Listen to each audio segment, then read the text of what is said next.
So far, we have discussed and seen examples of greeting the patient and starting the session, verbal and nonverbal behavior, attending behavior, active listening, open and closed questions, redirecting, and dealing with silences.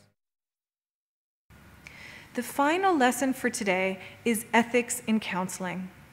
What are ethics in counseling? Ethics refer to questions of right and wrong behavior. The behavior of a counselor must always be guided by a sound awareness of ethical principles, and all counselors must know and adhere to these principles. An important principle is to do no harm. This means that above all else, your responsibility is to avoid harming the patient in any way. One way of potentially harming the patient is by not respecting confidentiality. Confidentiality is a very important ethical principle. It means that the counselor is bound to keep whatever the patient says to herself. The counselor may not share what the patient tells her with anyone other than the treatment team. There are, however, limits to confidentiality.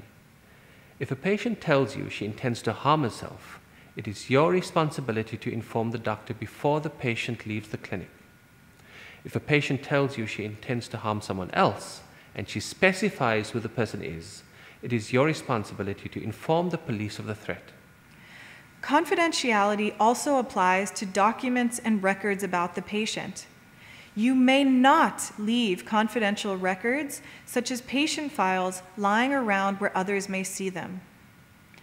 All patient records must be kept in a locked cabinet when they're not being used. The room in which you counsel the patient must be private. In other words, no one else should be present or be able to overhear your conversation. Only one counseling session may take place in a room at a single time. If you feel that the patient has needs beyond what you're able to provide, you should refer the patient to the sister, doctor, or mental health nurse in the clinic.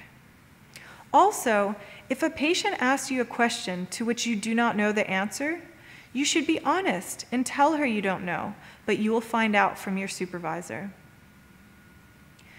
When you're assigned to counsel someone, you may not begin a personal or romantic relationship with that person. It's inappropriate and unacceptable to become the romantic partner of your patient. It's also not appropriate for you to hire your patient as an employee. This DVD has covered some of the important basic counseling skills. It is by no means an exhaustive set of skills, and having viewed this DVD does not make someone a professional counselor or psychologist. However, we hope that the skills you've learned today will help you in your work. Remember, as a responsible counselor, it is necessary and important that you seek out proper supervision, mentoring, and further training opportunities to support your work with patients. Thank you for viewing this DVD, and good luck.